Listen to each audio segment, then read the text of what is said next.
The Denver Broncos defense must pressure Houston Texans rookie quarterback CJ Stroud if they hope to extend their win streak from 5 games to 6 in Sunday's matchup. We'll give you our players to watch, our keys to victory on today's brand new episode, Locked On Broncos. You are Locked On Broncos, your daily Denver Broncos podcast. Part of the Locked On Podcast Network. Your team every day. All eyes will be on the Denver Broncos Houston Texans Week 13 NFL matchup and Sunday morning. Most of America is going to see that game early on here, but the stakes are high for the Denver Broncos. Welcome into a brand new episode, Locked On Broncos, your daily Denver Broncos podcast, part of the Locked On Podcast Network, your team every day. Thank you so much to everybody in Broncos Country, all the everydayers out there for making us your first listen of the day every single day. Just a reminder, you can get the show every single day all year long for free on YouTube or wherever you get your podcasts. So do us a favor, if you haven't done so already, subscribe or follow down below so you never miss out on all the action we got going on here covering this Broncos football team. I'm Cody Roark, Broncos reporter for Mile High Sports. Joined alongside, as always, by Sayre, Bedinger, site expert, predominantlyorange.com. Download the Gametime app, create an account, and use code LOCKEDONNFL for $20 off your first purchase. Last-minute tickets, lowest price, guaranteed. Sayre, the table has been set for this week. The Denver Broncos are gearing up for a Sunday showdown, an AFC conference matchup against the 6-5 Houston Texans, who've been such a tremendous story so far this season, with CJ Stroud obviously coming off of an AFC Offensive Player of the Month and NFL Offensive Rookie of the Month award for the month of November. And now the Broncos are going to have a tough test there. But ultimately, I think this is going to be a very interesting measuring stick, not only just for Denver defensively against that offense, but I think it's also a big week here for the Broncos offense against the Texans defense. It's a tough challenge there, but we're going to dive into our players to watch here, my friend. So I'm going to let you set the table for today's episode of the show. When we talk about players to watch for the Broncos on the offensive side of the ball this week, going into this matchup against a stingy Houston Texans defense led by D'Amico Ryans, who do you have your eye on? I'm looking first at Jeudy, right? I mean, I think we've seen the Broncos, they're willing to establish the run and they're willing to grind teams out in that way, right? They want to pound the rock 39 times for 169 yards against the Cleveland Browns. I think that's really a great formula for the Broncos. But Cody, if the Broncos were a basketball team, I think it's fair to say they would be like a poor 3-point shooting team. What do I mean by that? Well, Russell Wilson, he's got 20 passing touchdowns, as we know, this season. 17 of those have come within the red zone. That means that the Broncos don't have a lot of shot play touchdowns. I think we can think of most of them off the top of our head. Jeudy, just his involvement is so spotty, and we've compared the Broncos to a Big Ten team before. And I think one of the things that comes along with that is, in addition to just grinding it out in the running game, playing tough defense, creating turnovers, creating opportunities for your offense off of turnovers, another thing that comparison lends itself to is really the fact that every single week you might have a different player in the passing game playing the biggest role in your passing game. So one week could be Courtland Sutton. The next week could be a running back. The next week could be Jeudy. And you kind of hope that this week Jeudy is able to take over a little bit. The Broncos haven't involved him super heavily, haven't necessarily needed to. I mean, they're 5-0 in the last 5 games, but at the same time, you want to see Jerry start to get on a roll so that passing game can really open itself up. Definitely looking forward to seeing what he can do this week if the Broncos are able to maybe get him some more opportunities in the passing game. And if he's actually able to play too, I think that's also something. I don't think we expected that this week in kind of the buildup for this game, but obviously he didn't participate in Wednesday's practice. He was limited in Thursday's practice. I watched him in Thursday's practice, Sayre, and the one thing I saw is he was there for team stretch. He left during individual period while the receivers were running routes, so he went out on the side field. They were practicing indoors because it's obviously an indoor game here, but then he made his way back to individual period without his helmet right before they got into team period, before they kicked us all out and said, hey, you can't be here anymore. You can't watch any more practice for today.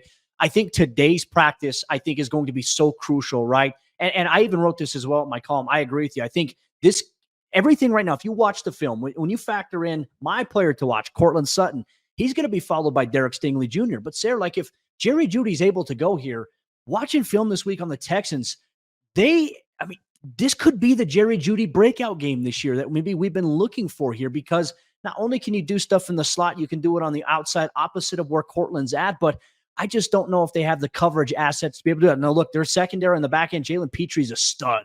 Jimmy Ward's obviously a baller there, but they just released this week Shaq Griffin. They released him on Wednesday. He was claimed by the Panthers. I mean, their secondary is kind of thin at the cornerback spot, so this is a perfect opportunity for Jerry to eat. I'm with you there. But to expound on my guy here in terms of Courtland Sutton, my player to watch on the Broncos offense this week, man, he's just been on a hot streak this year. Obviously, last week, 3 catches, 61 yards. He's still a very major part of this offense here for Sean Payton, but I think also something to watch for here in this game. He just needs 1 red zone touchdown this week to tie Wes Welker, who had 9 for the second most red zone receiving touchdowns by a Broncos receiver in a single season. So Courtland's putting up a phenomenal year here. There was that one play last week against the Browns where Russ hit him perfectly on a kind of like a deep crossing pattern, and he was able to turn it up. We thought he was going to get, to a touchdown, got knocked out of bounds there. I think this could also be a big game for Courtland Sutton against Derek Stingley Jr. It's going to be a tough matchup there. And I know you got to be careful picking your spots in terms of testing him and figuring out, okay, is this the right thing for us to do? That's why I think that if Derek Stingley is and the defense, that Jalen Petre, Jimmy Ward's back end of the safety position, if they're going to really focus on trying to take away Courtland, this opens things up in a massive way for your boy here, Jerry Jeudy, if he is able to play. So we got our eye on that here. But I also think we maybe should talk about Samaje Perine as well. Seems like, Sayre, we did an episode a few weeks ago asking the question, is Jaleel McLaughlin running back 2? And we said yes. Do we think it's now changed back to Samaje being running back 2 here for Denver's offense? Or maybe even running back 1? Yeah, I was just going to say, shoot, he might even be running back 1, right? I mean, we saw him dominate as a receiver, especially at end of half situations against the Vikings. And then you see him dominate as a runner against a really tough Cleveland Browns defensive front. I can't help but wonder, are we going to see the Broncos really lean on Samaje Perine? Like, what could happen if he were to get 15 to 20 rushing attempts in a game? Like, what would that do for the offense? And of course, it's not always more equals better, right? That's not necessarily the case, because he's been highly efficient with the touches that we've seen him get the last 2 weeks. Doesn't necessarily mean if he goes out there and gets 20 touches against Houston that it's going to automatically be, still 8 yards a carry or almost 8 yards a carry. I just think it's worth giving it a shot, right? Ride that hot hand. That's really what the running back position has always kind of been about in the best Denver Broncos teams, hasn't it? Is you ride that hot hand, whether it was Mike Shanahan's teams from back in the day, or whether it was even that Super Bowl 50 team. Remember, Ronnie Hillman carried the ball and carried that offense. He was one of the better players in that offense, the late Ronnie Hillman in 2015. And then as it got close to playoff time, it became CJ Anderson that they started riding his hot hand. So you maybe look at some of the best Broncos teams. You ride the hot hand, and Samaje Perine, Cody, he's got the hot hand right now. I couldn't agree with you anymore there, my friend. In Broncos country, as you're watching or listening along here, Locked On Broncos, wherever you get your podcasts or on YouTube, we want you to interact with us as well. Tell us who your offensive players to watch this week here on the Broncos side against the Houston Texans defense. Drop them in the YouTube comments below or interact with us on social media at Cody Roark NFL, at Sayre Bedinger, at Locked On Broncos. But we're going to shift our gears to the defensive side of the ball. We're going to take a look. Who are some players that we have our eyes on specifically here in Sunday's matchup against the Houston Texans? You'll get all that action here on today's episode, Locked On Broncos.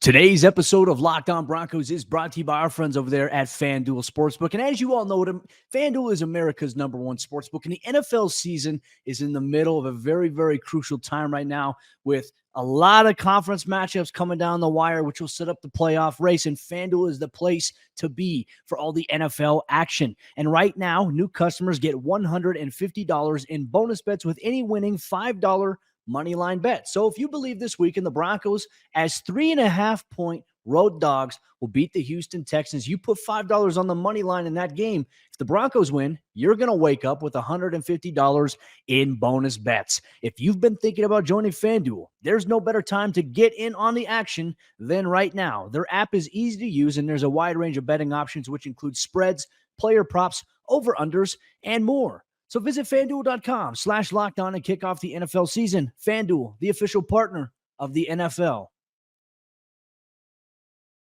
The Houston Texans are a little bit banged up offensively, but there are still some big-time matchups that could determine the outcome of this Week 13 game as the Denver Broncos travel to Houston to play against the fellow 6-5 Texans, Cody, with playoff implications all over the place. And as the Broncos embark on a playoff run, which crazy to even say. We can't thank all of you everyday listeners enough for being part of the show, however you choose to do so. Free and available everywhere that you listen to podcasts, as well as free to watch on YouTube, where you can also engage with other members of Broncos Country in the comment section. So we thank you and appreciate every single one of you for tuning in right here on the Locked On Podcast Network, where you know it's your team every single day. Cody, let's break this down, because Houston offensively have been very, very good throwing the football.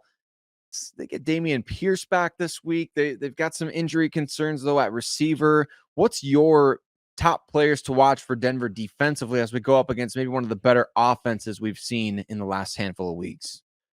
Yeah, I think so much of it, right? You look at some of the injuries on the offensive line. They obviously lost offensive guard Titus Howard for the year with a knee injury. So Drew Scruggs, more than likely, he's next up on their depth chart. He's going to step in. George Fant, their right tackle, was on the injury designation, did not participate Wednesday, was limited in Thursday's practice with a hip injury.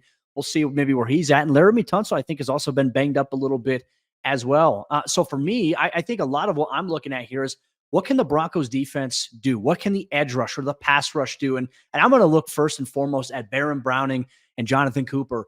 Obviously, their pressure has been really good so far for Denver this season. Talked to Baron Browning last week following the Browns game. And while Baron had pressures, he had good hits. He was not satisfied with his performance last week, Sayre. He was frustrated about it. He says, I have a higher standard for myself.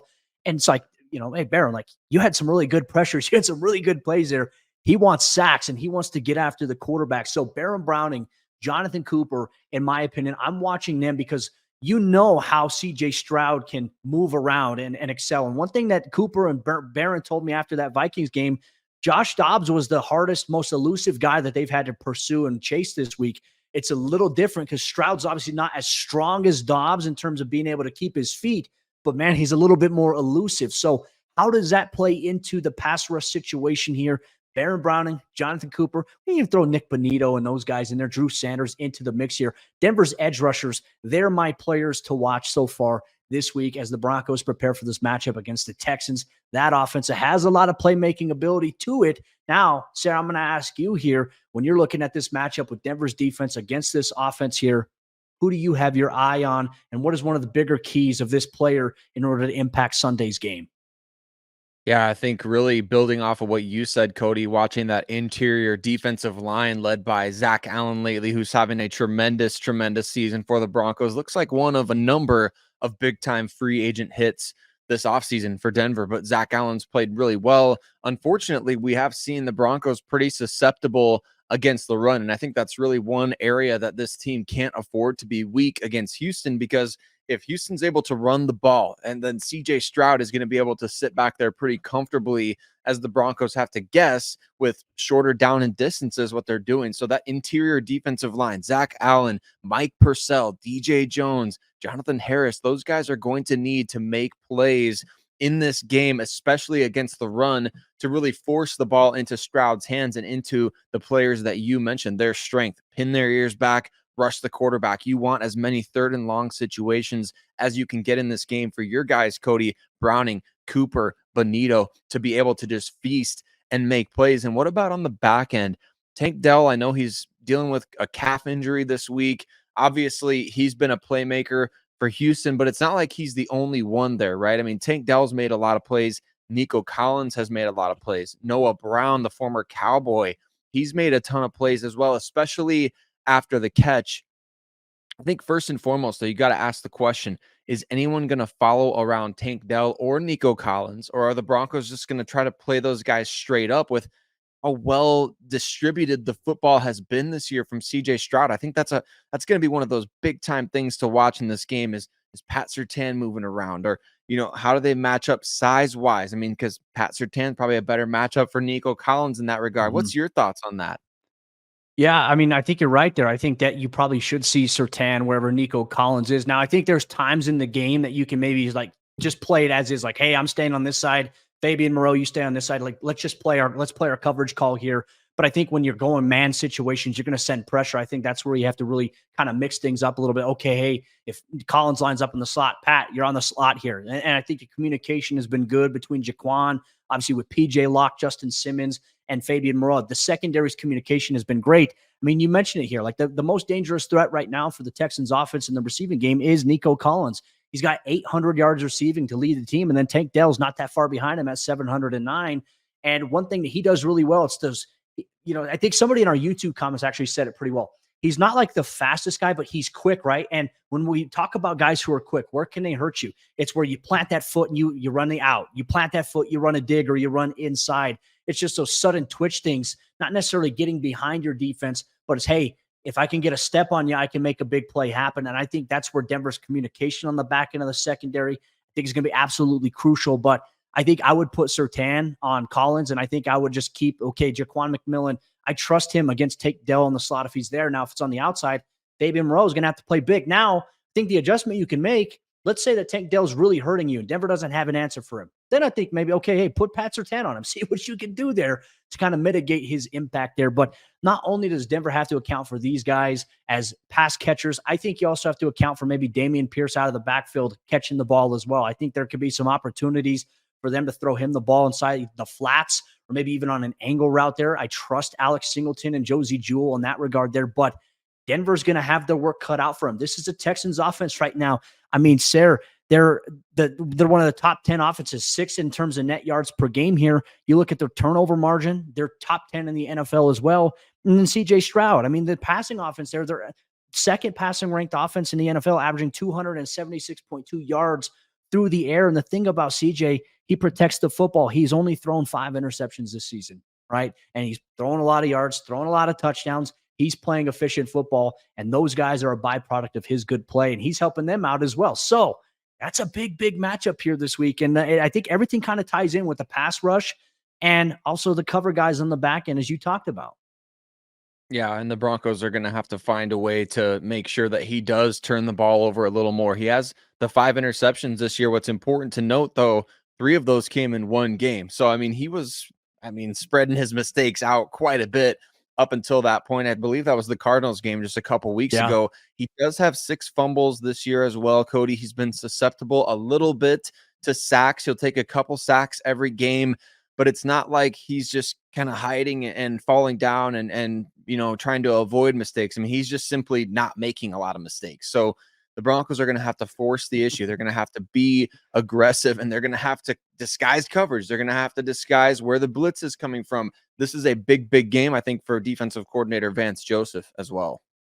It's so crazy to me just looking at Stroud. He doesn't look like a rookie at all. Like, he hasn't played like it. It's rare you see a guy come in his rookie year and not look like a rookie. It's very, very hard in today's NFL. So a lot of props to CJ Stroud coming out of Ohio State, lighting it up, and then transition that here to the NFL season. It is big here, but you know what else is big? Broncos country, keys to victory. If the Broncos are going to go from winning 5 games in a row to winning 6 games in a row, what do they have to do? We'll give our keys to victory. We want to hear from you as well here on today's episode, Locked On Broncos.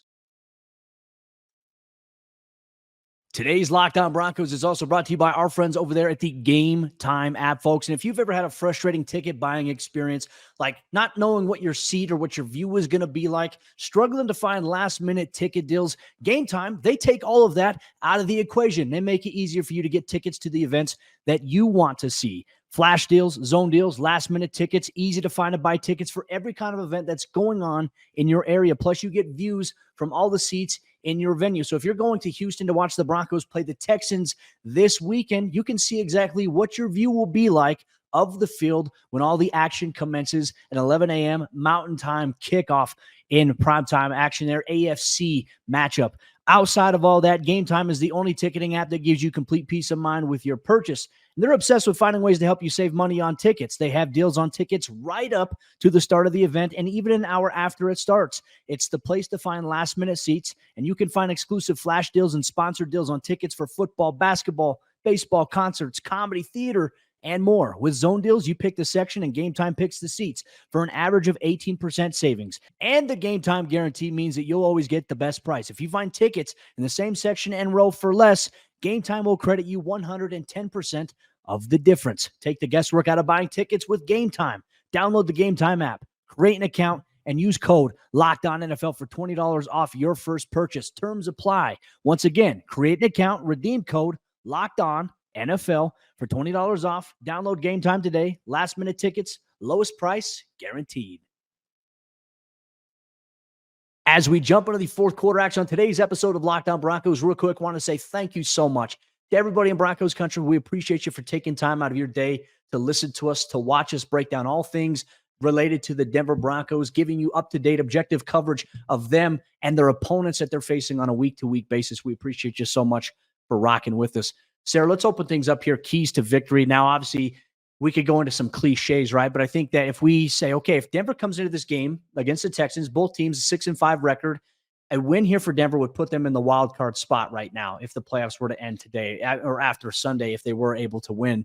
And then we all know, hey, okay, they got another road game against the struggling Chargers. We just found out that they flexed the Broncos Lions to a primetime game on Saturday Night Football on the NFL Network on December 16th. So that'll be a little bit fun for us as well. But this is a huge, huge game for Denver. I can't overstate it enough here. If Denver is going to walk out of NRG Stadium on Sunday with a victory, Sayre, in your opinion, what is the key to victory that they have to clue in on offensively and defensively? I think offensively, they need to open up the passing game a little more. I touched on it when I was talking about Jeudy being a player to watch. Kind of feel like the Broncos may need to score from outside the 20 a time or two in this game. You might need to score from a little further away a couple of times. And not that, you can't get into the red zone and cash in the red zone. Of course, we want to see the Broncos capitalize on red zone opportunities, but hey, how about you avoid a red zone opportunity by just scoring before you get there? That would be nice to see the Broncos take a shot play. Marvin Mims, Jeudy, Brandon Johnson, who's hopefully going to get a chance to play again this weekend, Cody, or your guy that you mentioned in segment one, Courtland Sutton. I don't care how they do it. I don't care if it's a screen that goes for 40 plus. Find a way to score a time or two outside of the red zone and really open up that passing game offensively and defensively. Man, I think it's pretty simple. Once again, although it's easier said than done, I think you've got to stop missing tackles, right? The Broncos have really put themselves in a tough position by consistently missing tackles, whether it's the linebackers at the second level getting beat by running backs or breaking arm tackles, whether it's over pursuit one direction, whether it's defensive linemen getting into the backfield and wrapping a guy up around his legs and somehow not making the play. I think the Broncos are one of the league leaders in missed tackles this season. And really, I mean, they've got to clean that up, especially with Dameon Pierce back in the lineup for Houston. Cody, if they are missing tackles against Dameon Pierce and Devin Singletary, man, the Texans are going to be able to run the ball all day long. They may not even need CJ Stroud's 270-something yards per game. So you got to make tackles in the open field. Got to make tackles when you get a chance behind the line of scrimmage. Now, I'll kind of piggyback on some of your keys to victory here. You mentioned Denver's offense looking to air it out. I think that requires them to change gears a little bit from what they've done. Obviously, they need to be able to run the football, but this is the perfect opportunity for Russell Wilson to come out and air it out. And passing game coordinator Johnny Mo, as they call him, John Morton, I think he's been a tremendous asset behind the scenes for them. But you mentioned all those aspects here. Here's something, you look at the Houston Texans defense right now. They're surrendering over 252.5 pass yards per game. That's 27th right now in the NFL. And they allow teams to convert on third down at a rate of 42.4%, which gives them a 24th ranking right now in the NFL. That's bottom 10 here. That's where Denver, I think you can maybe take advantage. I think Courtland Sutton's size is obviously something you can match up well. Jeudy's route running ability, Marvin Mims, the speed dynamic. Brandon Johnson, I think, is going to be a very, very under the radar reintroduction here to Denver's offense. I mean, think about it. Before his injury, I mean, this is a guy who suffered a hamstring injury. Because you factor in the bye week, he's really missed 5 weeks of play. It feels like it's been forever since we've seen Brandon Johnson. And the 7 games that he played before his injury, he had 8 catches. He had 5 of those catches that would move the chains for a first down, and he had 3 touchdown catches, and a lot of that came off of some play action stuff. So can Denver open it up here? I think there's a really good opportunity for the Broncos, for Russ to throw it downfield, as you had mentioned, and really kind of control with the explosive play element that a lot of people, even though Denver's been winning, a lot of people have been dogging Denver. Well, they don't have an explosive play capability. That's a lie, because we've seen it with Courtland Sutton. But you know what? This is the perfect opportunity. Denver's first indoor game of the season. Can they go into NRG Stadium and light it up through the air? I think there is absolutely a possibility they can do just that. Now, defensively, it's going to kind of tie into my players to watch, but I think you have to get after CJ Stroud. You have to pressure him in this game. You can't make it easy for him. You can't give him a clean pocket. You can't allow him to extend outside the pocket. Easier said than done, especially when we're talking about it here on this podcast. But the Texans offense, they're averaging 374.9 yards per game right now. They're top ranked. That's sixth right now in the NFL. They're averaging 5.8 yards per play, which is good for fifth in the NFL right now. 276.2 passing yards per game, which is second right now in the NFL. And they convert at a very high rate, 44.3% on third down. That's sixth in the NFL. So in all these metrics where I think Denver defensively on third down has been really good, a lot of this stuff can come to fruition where you can slow down this high-octane offense by pressuring CJ Stroud, by getting off the field on third down, and not giving him easy lanes. And I think that's where this week is probably the one week where I'd say, okay, hey, if you're the Broncos, you're the guys on the secondary, while the pass rush is chasing him around, you're going to have to cover your receiver on the initial route, and then you're going to have to cover him again. It's almost like, hey, against elusive quarterbacks, you're going to be covering longer than the average play of 4.2 seconds that goes on in an NFL field. So for me, those are my keys to victory. If Denver can do that, Sayre, I think there's a big opportunity here, and maybe something we haven't even talked about. It's not even our script here. I think that this could be a week for Marvin Mims to have a very, very impactful production type impact here when we talk about the punt return game. I don't know if they're going to kick it to him. I wouldn't kick it to Marvin Mims if I was on the kickoff specialist there, but he's going to have opportunities to return punts. And I think this week, absolutely, they have one of the worst punting, averages right now in the NFL. Houston, looking at it here on the special team side, gross punting, they're averaging 44.9 yards per punt, which is good for 27th right now in the NFL. Marvin Mims could be an X factor here that could absolutely blow the doors off of this game. I think he very well could, Cody, and it leads back to what we've talked about before. Get off the field on third down, especially early in a drive. So they have to punt it, and you have to give him room, right? You can't just punt it out of bounds when you're buried deep in your own territory. So give your best guys opportunities, that hidden yardage that Sean Payton talked about in the offseason that makes Marvin Mims such a valuable asset to this team. Yeah, he may only get a couple chances offensively, but shoot, if you can force 3 and outs, or if you can get off the field quickly on third down, you can get him opportunities to score the ball, not just to make big plays, but to score on special teams, which could be a huge factor anyway. I think the Texans reshuffling some things at kicker as well, Cody. So a lot of special teams could come into play in this particular matchup. Did they sign Brett Maher? I saw he tried out for them. Was it him that signed, or what are they doing? I don't know. I have no idea. Yeah.